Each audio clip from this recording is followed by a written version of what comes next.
the king's steeds. Chief 1.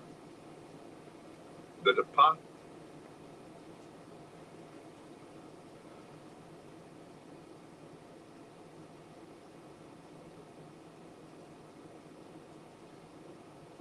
When Mr. Bilbo Baggins of Bag End announced that he would shortly be celebrating his 111st birthday at a party of special magnificence, there was much talk and excitement in Hobbiton.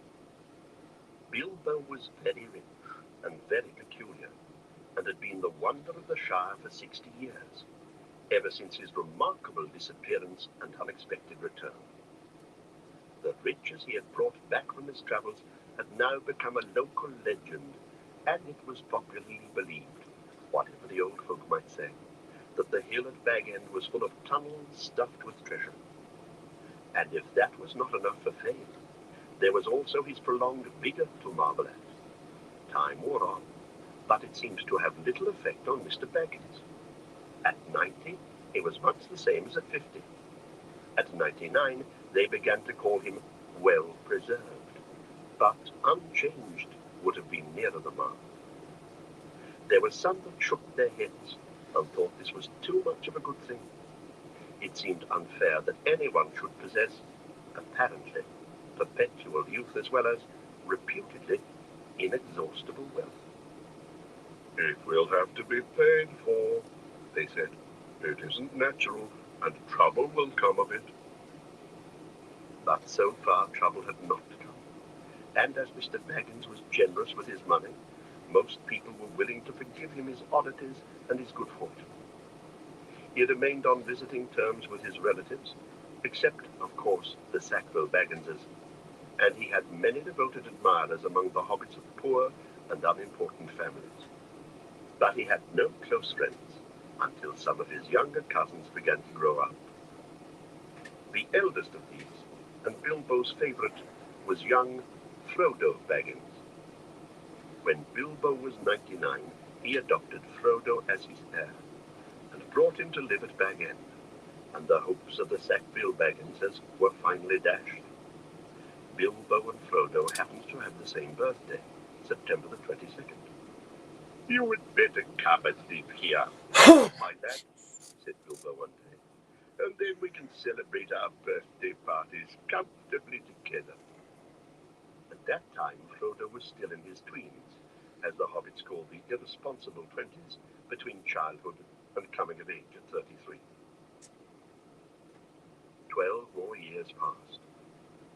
Each year, the Bagginses had given very lively combined birthday parties at Bag End, but now it was understood that something quite exceptional was being planned for that autumn. Bilbo was going to be 11-1, 111, a rather curious number and a very respectable age for a hobbit. The old Took himself had only reached 130. And Frodo was going to be 33, 3-3, an important number, the date of his coming of age. Tongues began to wag in Hobbiton and Bywater, and the rumour of the coming event travelled all over the Shire.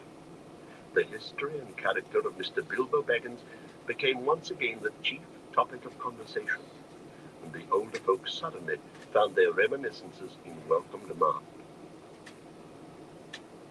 No one had a more attentive audience than old Ham Gamgee, commonly known as the Gaffer. He held forth at the Ivy Bush, the small inn on the Bywater Road, and he spoke with some authority, for he had tended the garden at Bag End for 40 years, and had helped old Holman in the same job before that. Now that he was himself growing old and stiff in the joints, the job was mainly carried on by his youngest son, Sam Gamgee. Both father and son were on very friendly terms with Bilbo and Frodo. They lived on the hill itself, in number 3 Bagshot Row, just below Bag End. A very nice, well-spoken, gentle hobbit is Mr. Bilbo, as I've always said, the Gaffer declared, with perfect truth. For Bilbo was very polite to him, calling him Master Handfast, and consulting him constantly upon the growing of vegetables, In the matter of roots, especially potatoes, the gaffer was recognized as the leading authority by all in the neighborhood, including himself. "But what about this Frodo that lives with him?" asked old Noakes of Bywater. "Baggins is his name, but he's more than half a brandy-buck, they say. It beats me why any Baggins of Hobbiton should go looking for a wife away there in Buckland, where folks are so queer." "And no wonder they're queer," put in Daddy Two-Foot, the gaffer's next-door neighbour. "If they live on the wrong side of the Brandywine River and right in the old forest, that's a bad place if half the tales be true." "You're right, Dad," said the gaffer. "Not that the brandy-bucks of Buckland live in the forest, but they're a queer breed, seemingly. They fool about with boats on that big river, and that isn't natural. Small wonder that trouble came of it, I say. But be that as it may, Mr. Frodo is as nice a young hobbit as you could wish to meet. Very much like Mr. Bilbo, and in more than looks. After all, his father was a Baggins. A decent, respectable hobbit was Mr. Drogo Baggins. There was never much to tell of him, till he was drowned." "Drowned?" said several voices. They had heard this and other darker rumours before, of course, but hobbits have a passion for family history, and they were ready to hear it again. "Well, so they say," said the gaffer. "You see, Mr. Drogo, he married poor Miss Primula Brandybuck. She was our Mr. Bilbo's first cousin on the mother's side, her mother being the youngest of the old Took's daughters, and Mr. Drogo was his second cousin. So Mr. Frodo is his first and second cousin, once removed either way, as the saying is, if you follow me. And Mr. Drogo was staying at Brandy Hall with his father-in-law, old Master Gorbadoc, as he often did after his marriage, him being partial to his victuals and old Gorbadoc keeping a mighty generous table. And he went out boating on the Brandywine River, and he and his wife were drowned, and poor Mr. Frodo only a child and all. I've heard they went on the water after dinner in the moonlight," said old Noakes, "and it was Drogo's weight as sunk the boat." "And I heard she pushed him in, and he pulled her in after him," said Sandyman the Hobbiton miller. "You shouldn't listen to all you hear, Sandyman," said the gaffer, who did not much like the miller. "There isn't no call to go talking of pushing and pulling. Boats are quite tricky enough for those that sit still without looking further for the cause of trouble. Anyway, there was this Mr. Frodo left an orphan and stranded, as you might say, among those queer Bucklanders, being brought up anyhow in Brandy Hall. A regular warren by all accounts. Old Master Gorbadoc never had fewer than a couple of 100 relations in the place. Mr. Bilbo never did a kinder deed than when he brought the lad back to live among decent folk. But I reckon it was a nasty knock for those Sackville Bagginses. They thought they were going to get Bag End that time when he went off and was thought to be dead. And then he comes back and orders them off, and he goes on living and never looking a day older, bless him. And suddenly he produces an heir, and has all the papers made out proper. The Sackville Bagginses won't never see the inside of Bag End now, or it is to be hoped not. There's a tiny bit of money tucked away up there, I hear tell, said a stranger, a visitor on business from Micheldelving and the Westfarthing. All the top of your hill is full of tunnels packed with chests of gold and silver and jewels, by what I've heard. Then you've heard more than I can speak to, answered the gaffer. I know nothing about jewels. Mr. Bilbo is free with his money, and there seems no lack of it. But I know of no tunnel making. I saw Mr. Bilbo when he came back. matter of 60 years ago, when I was a lad. I'd not long come apprentice to old Holman, he being my dad's cousin. But he had me up at Bag End helping him to keep folks from trampling and traipsing all over the garden while the sale was on. And in the middle of it all, Mr. Bilbo comes up the hill with a pony and some mighty big bags and a couple of chests. I don't doubt they were mostly full of treasure he had picked up in foreign parts, where there be mountains of gold, they say, but there wasn't enough to fill tunnels. But my lad Sam will know more about that. He's in and out of Bag End, crazy about stories of the old days he is, and he listens to all Mr. Bilbo's tales. Mr. Bilbo has learned him his letters, meaning no harm, mark you, and I hope no harm will come of it. Elves and dragons, I says to him, cabbages and potatoes are better for me and you. Don't go getting mixed up in the business of your betters, or you'll land in trouble too big for you, I says to him. And I might say it to others, he added with a look at the stranger and the miller. But the gaffer didn't convince his audience. The legend of Bilbo's wealth was now too firmly fixed in the minds of the younger generation of hobbits. Ah, but he has likely enough been adding to what he brought at first, argued the miller, voicing common opinion. He's often away from home, and look at the outlandish folk that visit him. Dwarves coming at night, and that old wandering conjurer Gandalf and all. You can say what you like, Gaffer, but Bag End's a queer place, and its folk are queerer. And you can say what you like about what you know no more of than you do of boating, Mr. Sandyman, retorted the gaffer, disliking the miller even more than usual. If that's being queer, then we could do with a bit more queerness in these parts.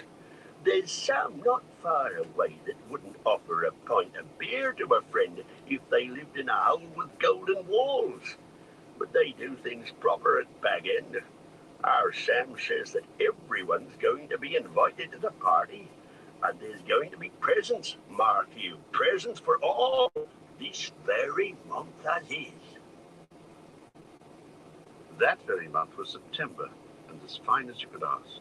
A day or two later, a rumour, probably started by the knowledgeable Sam, was spread about that there were going to be fireworks. Fireworks, what is more, such as had not been seen in the Shire for nigh on a century. Not indeed since the old Took died. Days passed, and the day grew nearer. An odd-looking wagon laden with odd-looking packages rolled into Hobbiton one evening and toiled up the hill to Bag End. The startled hobbits peered out of lamplit doors to gape at it. It was driven by outlandish folk, singing strange songs, tools with long beards and deep hoods. A few of them remained at Bag End. At the end of the second week in September, a cart came in through Bywater from the direction of Brandywine Bridge in broad daylight. An old man was driving it all alone. He wore a tall, pointed blue hat, a long grey cloak, and a silver scarf. He had a long white beard and bushy eyebrows that stuck out beyond the brim of his hat. Small hobbit children ran after the cart all through Hobbiton and right up the hill. It had a cargo of fireworks, as they rightly guessed. At Bilbo's front door, the old man began to unload.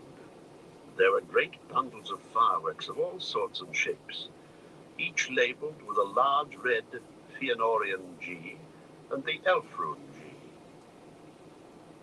That was Gandalf's mark, of course.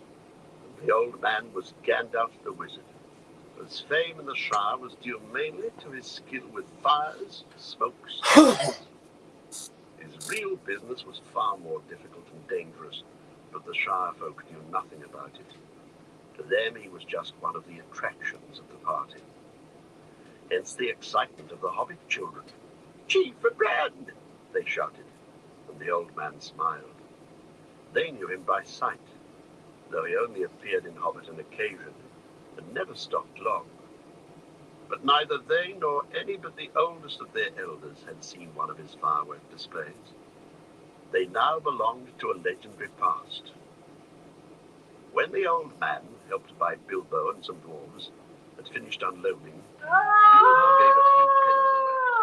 But not a single squib or cracker was forthcoming, to the disappointment of the onlookers. "Run away now," said Gandalf. "You will get plenty when the time comes." Then he disappeared inside with Bilbo, and the door was shut. The young hobbit stared at the door in vain for a while, and then made off, feeling that the day of the party would never come. Inside Bag End,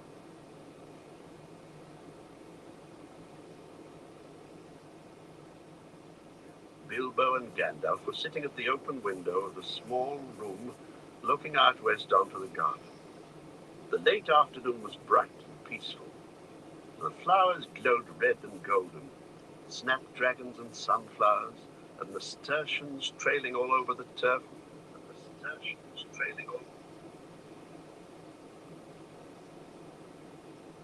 walls and peeping in at the round windows.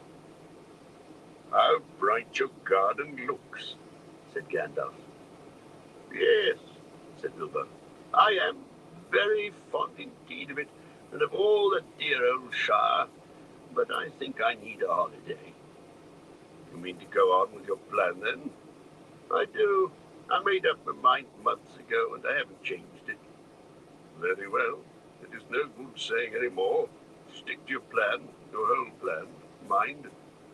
And I hope it will turn out for the best, for you and for all of us." "I hope so. Anyway, I mean to enjoy myself on Thursday and have my little joke." "Who will laugh, I wonder?" said Gandalf, shaking his head. "We shall see," said Bilbo. The next day, more carts rolled up the hill, and still more carts. There might have been some grumbling about dealing locally, but that very week orders began to pour out of Bag End for every kind of provision, commodity, or luxury that could be obtained in Hobbiton or Bywater or anywhere in the neighborhood. People became enthusiastic, and they began to tick off the days on the calendar, and they watched eagerly for the postman, hoping for invitations.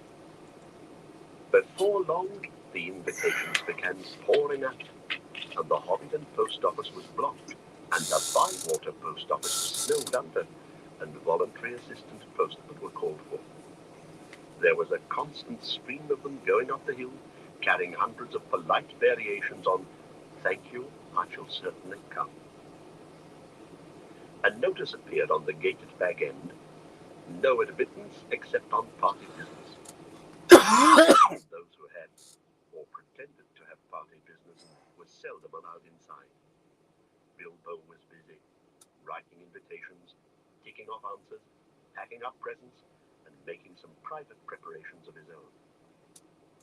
From the time of Gandalf's arrival, he remained hidden from view. One morning, the hobbits woke to find the large field, south of Bilbo's front door, covered with ropes and poles for tents and pavilions. A special entrance was cut into the bank, leading to the road. Wide steps and a large white gate were built there. The three hobbit families of Bagshot Road, adjoining the field, were intensely interested and generally envied.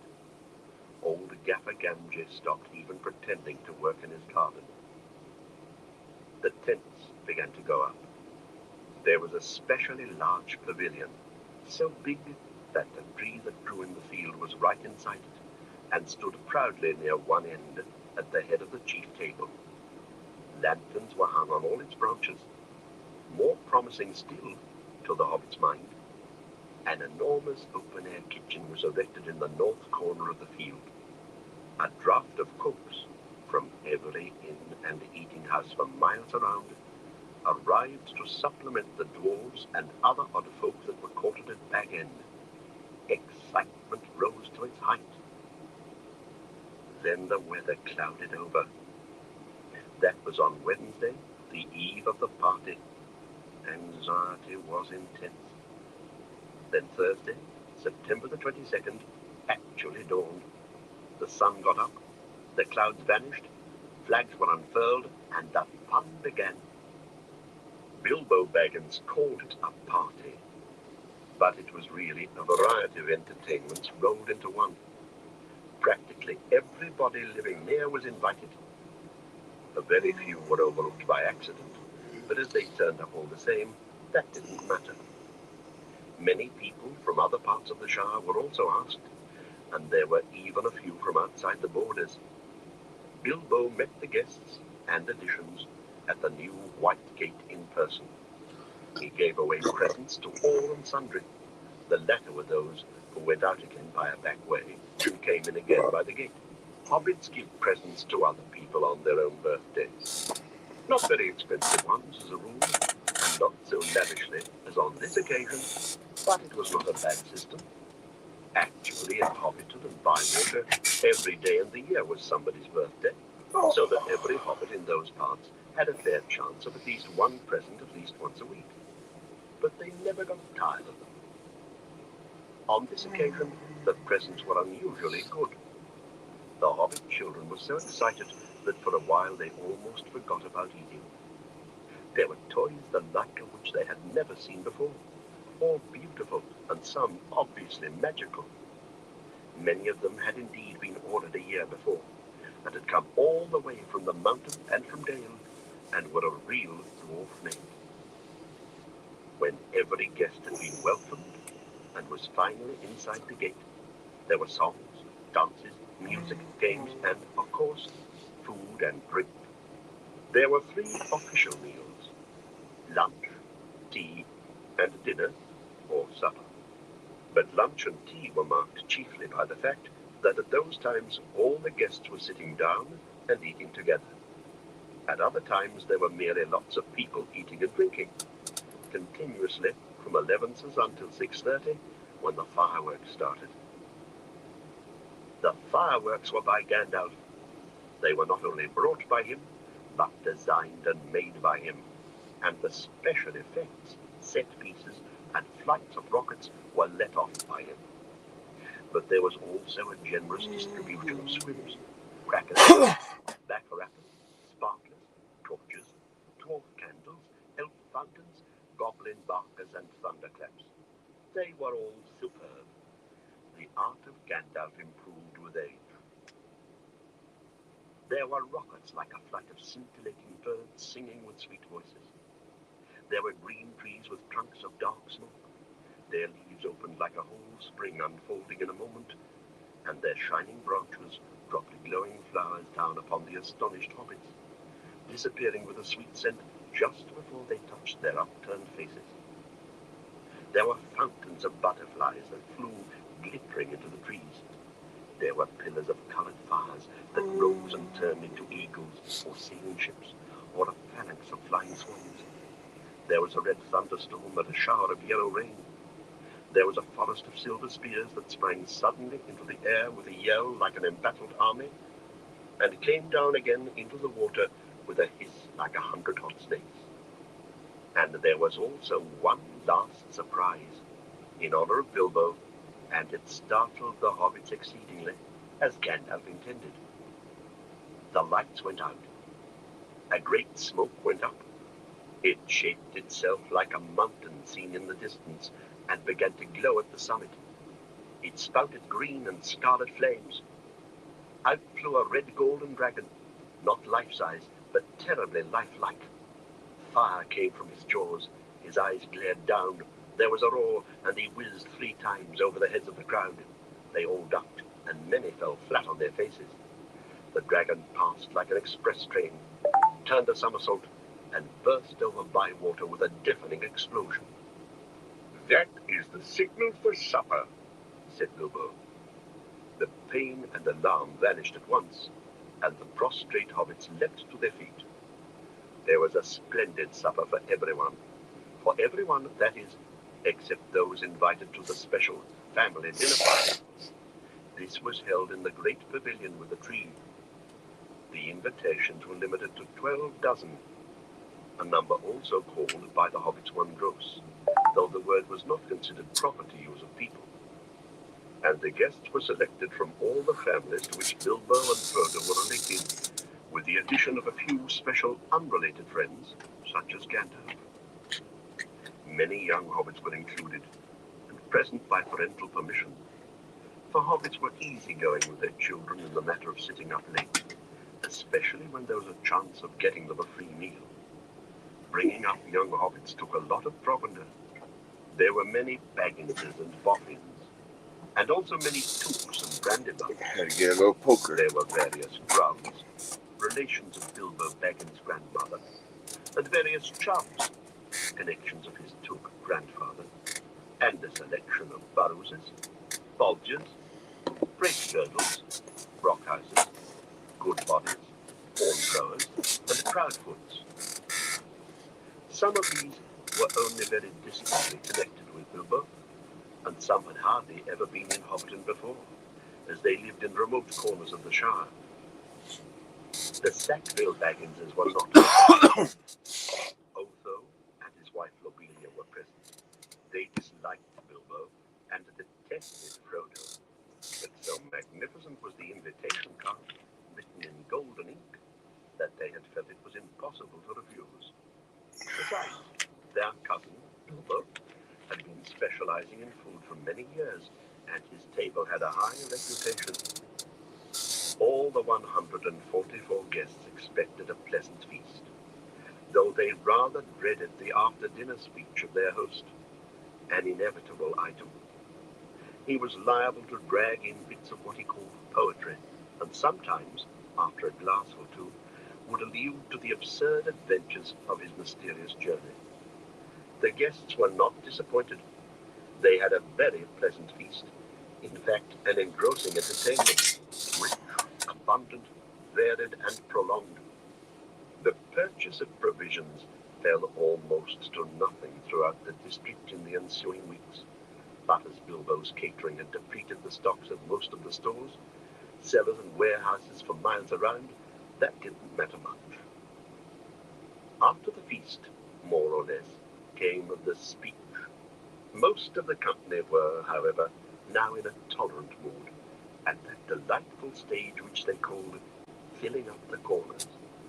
They were sipping their favorite drinks and nibbling at their favorite dainties, and their fears were forgotten. They were prepared to listen to anything and to cheer at every full stop. "My dear people," began Bilbo, rising in his place. "Hear, hear, hear," they shouted, and kept on repeating it in chorus, seeming reluctant to follow their own advice. Bilbo left his place and went and stood on a chair under the illuminated tree. The light of the lanterns fell on his beaming face. The golden buttons shone on his embroidered silk waistcoat. They could all see him standing, waving one hand in the air. The other was in his trouser pocket.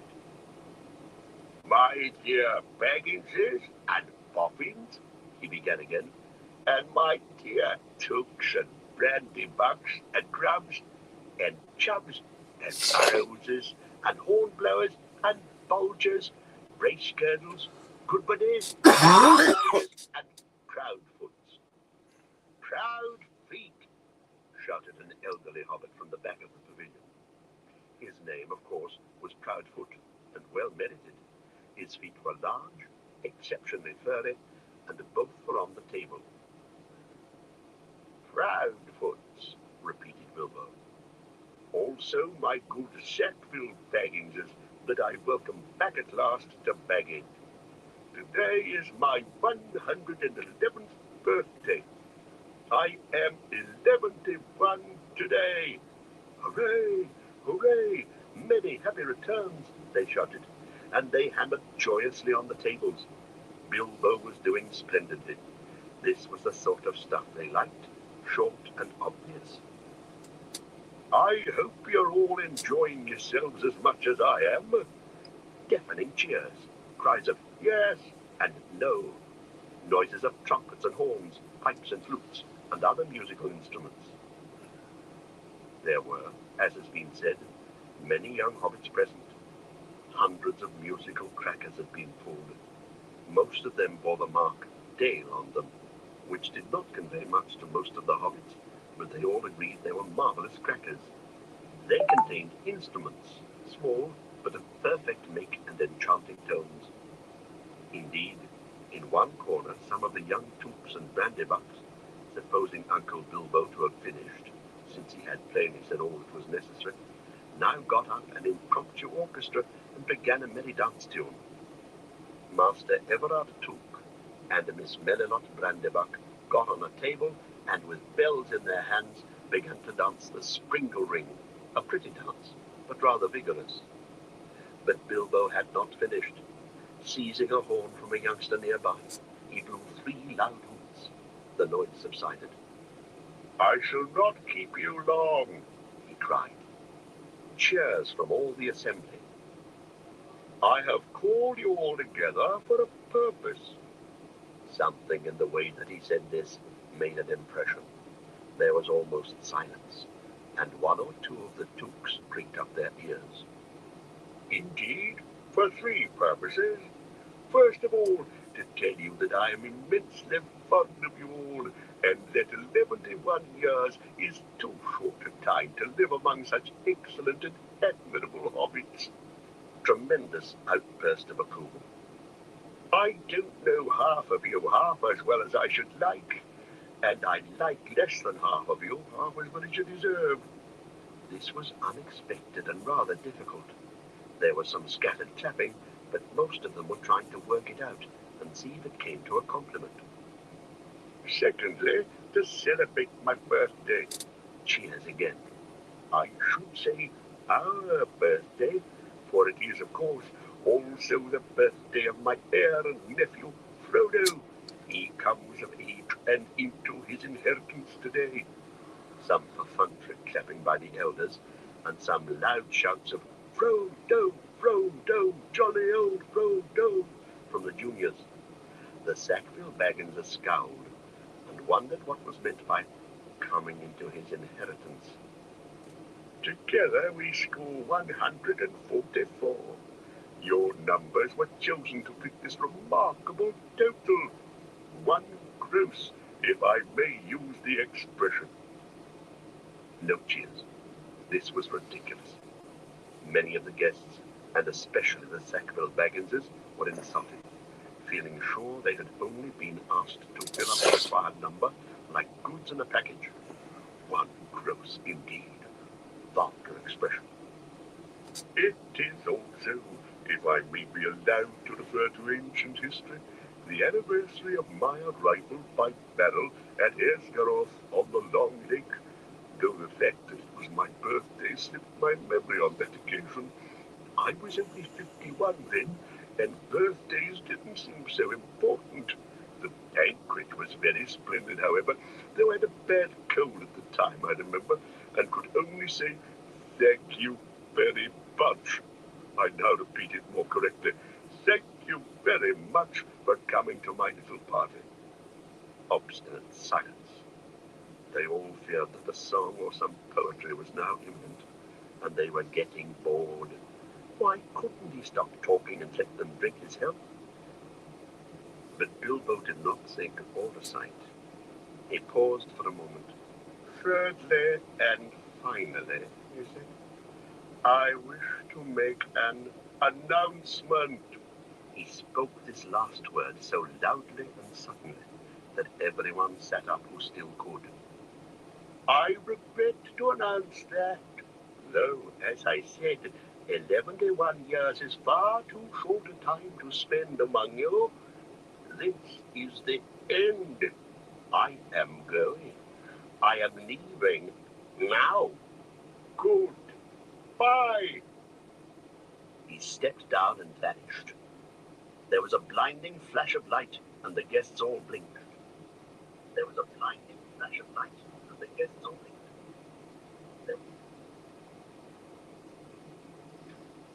When they opened their eyes, Bilbo was nowhere to be seen. 144 flabbergasted hobbits sat back speechless. Old Odo Proudfoot removed his feet from the table and stamped.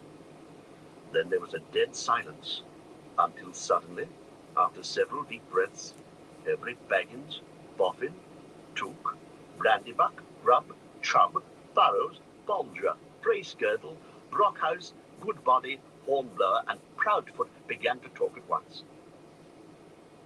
It was generally agreed that the joke was in very bad taste, and more food and drink were needed to cure the guests of shock and annoyance. "It's mad, I always said so," was probably the most popular comment. Even the Toops, with a few exceptions, thought Bilbo's behavior was absurd. For the moment, most of them took it for granted that his disappearance was nothing more than a ridiculous prank. But old Rory Brandybuck was not so sure. Neither age nor an enormous dinner had clouded his wits, and he said to his daughter-in-law, Esmeralda, "There's something fishy in this, my dear. I believe that mad Baggins is off again. Silly old fool. But why worry? He hasn't taken the victuals with him." He called loudly to Frodo to send the wine round again. Frodo was the only one present who had said nothing.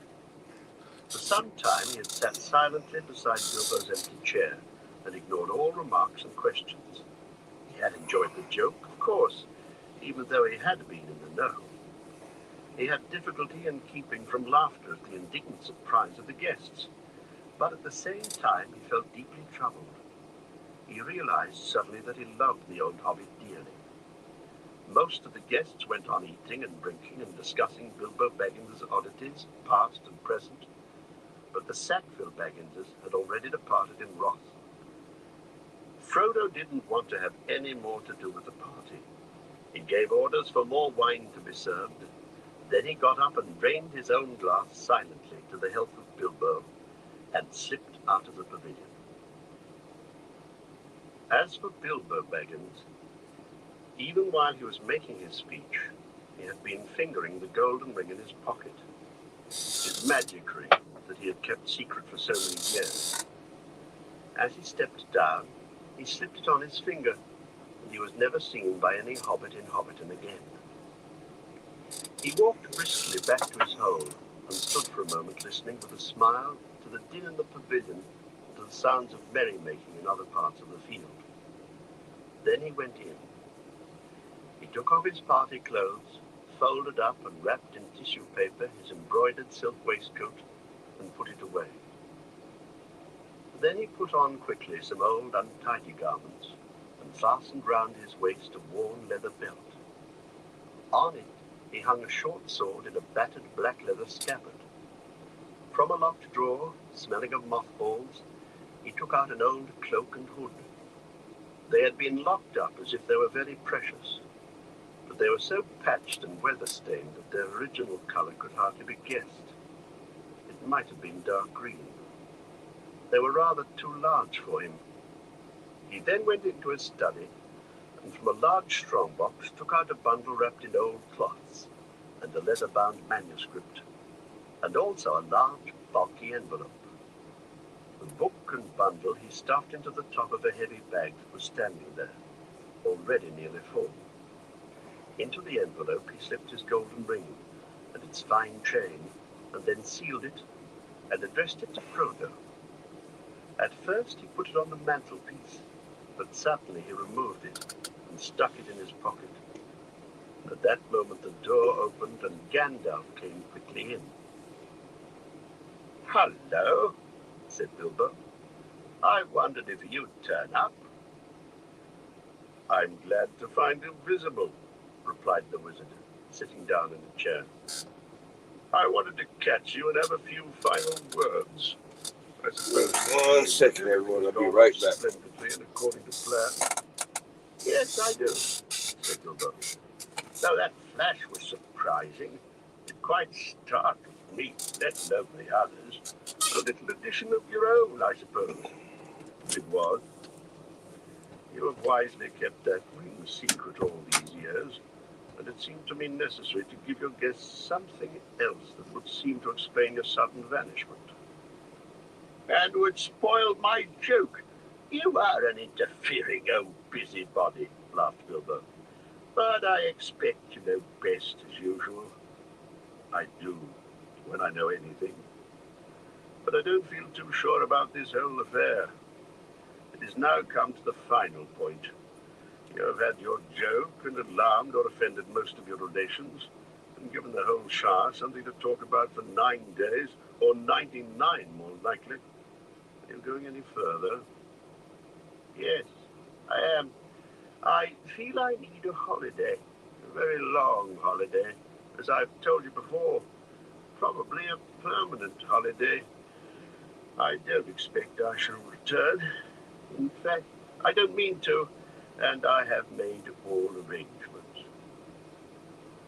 I am old, Gandalf. I don't look it, but I'm beginning to feel it in my heart of hearts. Well preserved indeed, he snorted. Why, I feel all thin, sort of stretched, if you know what I mean. Like butter that has been scraped over too much bread. That can't be right. I need a change or something. Gandalf looked curiously and closely at him. No, it does not seem right, he said thoughtfully. No, after all, I believe your plan is probably the best. Well, I've made up my mind anyway. I want to see mountains again, Gandalf. Mountains.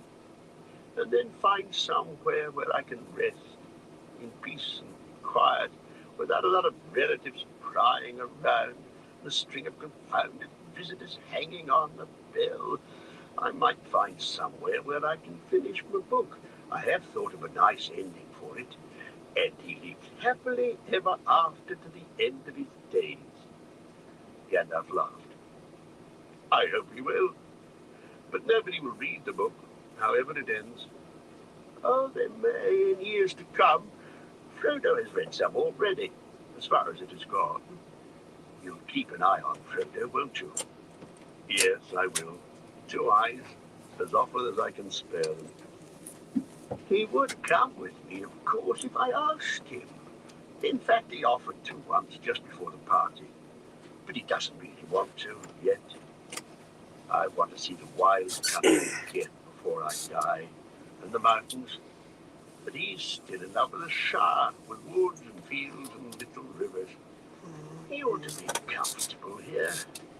I'm leaving everything to him, of course, except a few oddments. I hope he'll be happy when he gets used to being on his own. It's time he was his own master now. Everything, said Gandalf. The ring as well. You agreed to that, you remember? Well, yes, I suppose so, stammered Bilbo. Where was it? In an envelope, if you must know, said Bilbo impatiently. There, on the mantelpiece. Well, no, here it is in my pocket. He hesitated. Isn't that odd now? He said softly to himself. Yet, after all, why not? Why shouldn't it stay there? Gandalf looked again very hard at Bilbo, and there was a gleam in his eyes. I think, Bilbo, he said quietly, I should leave it behind. Don't you want to? Well, yes. And no, now it comes to it, I don't like parting with it at all, I may say, and I don't really see why I should. Why do you want me to? He asked, and a curious change came over his voice. It was sharp with suspicion and annoyance. You're always badgering me about my ring, but you've never bothered me about the other things that I got on my journey. No, but I had to badger you, said Gandalf. I wanted the truth. It was important. Magic rings are, well, magical. They are rare and curious. I was professionally interested in your ring, you may say, and I still am. I should like to know where it is, if you go wandering again. Also, I think you have had it quite long enough. You won't need it any more, Bilbo, unless I'm quite mistaken. Bilbo flushed, and there was an angry light in his eyes. His kindly face grew hard. Why not? He cried. And what business is it of yours, anyway, to know what I do with my own things? It is my own. I found it. It came to me. Yes, yes, said Gandalf, but there is no need to get angry. If I am, it is your fault, said Bilbo. It is mine, I tell you, my own, my precious, yes, my precious. The wizard's face remained grave and attentive, and only a flicker in his deep eyes showed that he was startled and indeed alarmed. "It has been called that before," he said, "but not by you." "But I say it now, and why not? Even if Gollum said the same once. It's not his now, but mine, and I shall keep it, I say." Gandalf stood up. He spoke sternly. "You will be a fool if you do, Bilbo," he said. "You make that clearer with every word you say. It has got far too much hold on you. Let it go, and then you can go yourself and be free." "I'll do as I choose and go as I please," said Bilbo obstinately. Now, my dear hobbit," said Gandalf. "All your life we have been friends, and you owe me something. Come, do as you promised. Give it up." "Well, if you want my ring yourself, say so," cried Bilbo. "But you won't get it. I won't give my precious away, I tell you." His hand straight to the hilt of his small sword. Gandalf's eyes flashed. "It will be my turn to get angry soon," he said. "If you say that again, I shall. Then you will see Gandalf the Grey uncloaked." He took a step toward the hobbit, and he seemed to grow tall and menacing. His shadow filled the little room.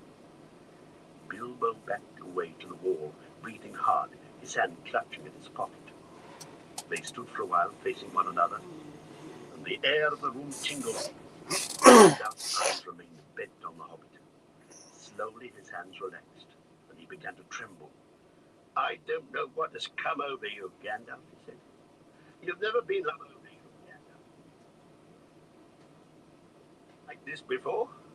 What's it all about? It is mine, isn't it? I found it, and Gollum would have killed me if I hadn't kept it. I'm not a thief, whatever he said." "I've never called you one," Gandalf answered. "And I'm not one either. I'm not trying to rob you, but to help you. I wish you'd trust me as you used." He turned away, and the shadow passed. He seemed to dwindle again to an old grey man, bent and troubled. Bilbo drew his hand over his eyes. "I am sorry," he said, "but I felt so queer. And yet it would be a relief in a way not to be bothered with it any more. It has been so growing on my mind lately. Sometimes I have felt it was like an eye looking at me. I've always wanted to put it on and disappear, don't you know, or wondering if it's safe and pulling it out to make sure. I tried locking it up, but I found I couldn't rest without it in my pocket. I don't know why, and I don't seem able to make up my mind." "Then trust mine," said Gandalf. "It's quite made up. Go away and leave it behind. Stop possessing it. Give it to Frodo, and I will look after him." Bilbo stood for a moment, tense and undecided. Presently he sighed. "All right," he said with an effort. "I will." Then he shrugged his shoulders and smiled rather ruefully. "After all, that's what this party business was all about, really. To give away lots of birthday presents and somehow make it easier to give it away at the same time. It hasn't made it any easier in the end, but it would be a pity to waste all my preparations. It would quite spoil the joke. Indeed, it would take away the only point I ever saw in the affair," said Gandalf. "Very well," said Bilbo. "It goes to Frodo with all the rest." He drew a deep breath. "But now I really must be starting, or somebody else will catch me. I've said goodbye, and I couldn't bear to do it all over again." He picked up his bag and moved to the door. "You have still got the ring in your pocket," said the wizard. "Well, so I have," cried Bilbo. "And my will and all the other documents, too. You'd better take it and deliver it for me. That will be safest." "No, don't give the ring to me," said Gandalf. "Put it on the mantelpiece. It will be safe enough there till Frodo comes. I shall wait for him." Bilbo took out the envelope, but just as he was about to set it by the clock, his hand jerked back, and the packet fell on the floor. Before he could pick it up, The wizard stooped and seized it and set it in its place. A spasm of anger passed swiftly over the hobbit's face again. Suddenly, it gave way to a look of relief and a laugh. "Well, that's that," he said. "Now I'm off." They went out into the hall. Bilbo chose his favorite stick from the stand. Then he whistled. 3 dwarves came out of different rooms where they had been busy. "Is everything ready?" asked Bilbo. "Everything packed and labeled?" "Everything," they answered. "Well, let's start then." He stepped out of the front door.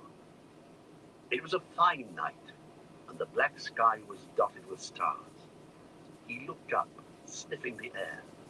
What fun! What fun to be off again, off on the road with dwarves. This is what I've really been longing for years. "Goodbye," he said, looking at his old home and bowing to the door. "Goodbye, Gandalf." "Goodbye for the present, Bilbo. Take care of yourself. You're old enough and perhaps wise enough. Take care." "I don't care. Don't you worry about me. I'm as happy now as I've ever been. That is saying a great deal. But the time has come. I'm being swept off my feet at last," he added. And then in a low voice, as if to himself, he sang softly in the dark. "The road goes ever on and on, down from the door where it began. Now far ahead the road has gone, and I must follow if I can. Pursuing it with eager feet until it joins some larger way, where many paths and errands meet, and whither then I cannot say." He paused, silent for a moment. Then, without another word, he turned away from the lights and voices in the fields and tents, and followed by his 3 companions, went round into his garden, and trotted down the long sloping path. He jumped over a low place in the hedge at the bottom, and took to the meadows, passing into the night like a rustle of wind in the grass. Gandalf remained for a while, staring after him into the darkness. "Goodbye, my dear Bilbo, until our next meeting," he said softly, and went back indoors. Frodo came in soon afterwards, and found him sitting in the dark, deep in thought. "Has he gone?" he asked. "Yes," answered Gandalf. "He's gone at last." I hoped until this evening that it was only a joke," said Frodo. "But I knew in my heart that he really meant to go. He always used to joke about serious things. I wish I'd come back sooner, just to see him off." "I think really he preferred slipping off quietly in the end," said Gandalf. "Don't be too troubled. He'll be all right. No. He left a packet for you. There it is." Frodo took the envelope from the mantelpiece and glanced at it, but did not open it. "You'll find his will and all the other documents in there, I think," said the wizard. "You are the master of Bag End now, and also, I fancy, you'll find the golden ring." "The ring!" exclaimed Frodo. "Has he left me that? I wonder why. Still, it may be useful." "It may, and it may not," said Gandalf. "I should not make use of it if I were you. But keep it secret, and keep it safe. Now I'm going to bed." As master of Bag End, Frodo felt it his painful duty to say goodbye to the guests.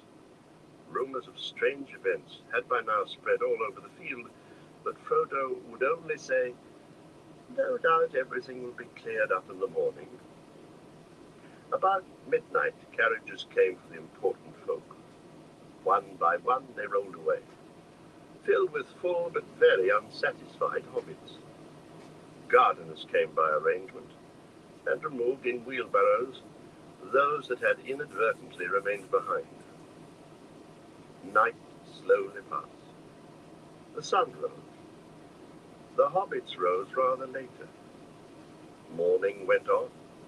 People came and began, by orders, to clear away the pavilions and the tables and the chairs, and the spoons and knives and bottles and plates, and the lanterns, and the flowering shrubs in boxes, and the crumbs and cracker paper, the forgotten bags and gloves and handkerchiefs, and the uneaten food, a very small item.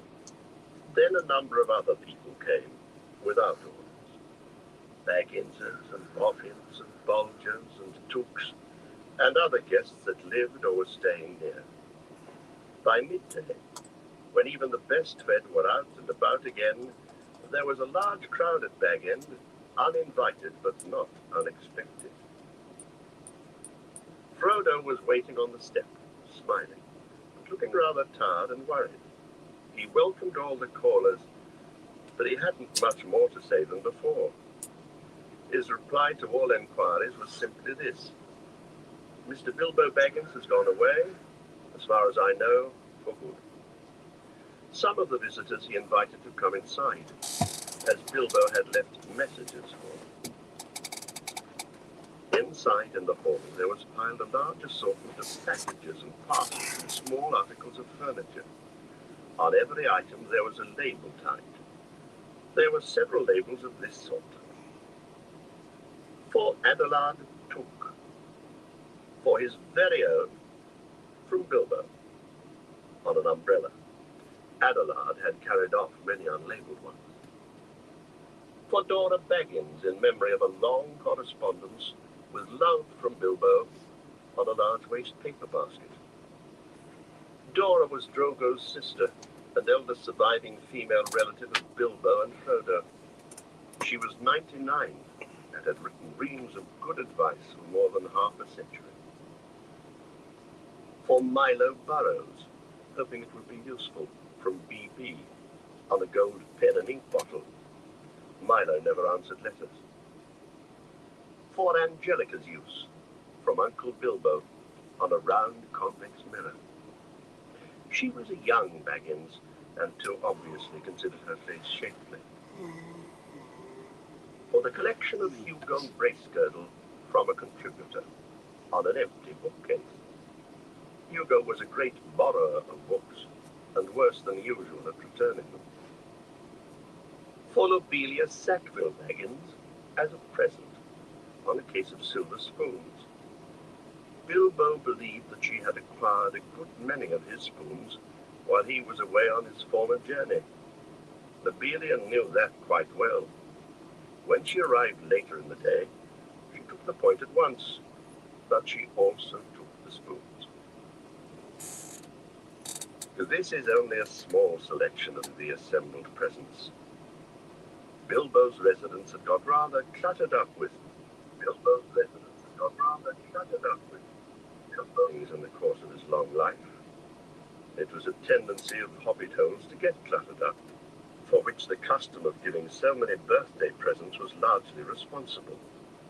Not, of course, that the birthday presents were always new. There were one or two old mathoms of forgotten uses that had scored, but the birthday presents were all.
Circulated all round the district, but Bilbo had usually given new presents and kept those that he received. The old hole was now being cleared a little. Every one of the various parting gifts had labels, written out personally by Bilbo, and several had some point joke. But of course, most of the things were given where they would be wanted and welcome. The poorer hobbits, and especially those of Bagshot Row, did very well.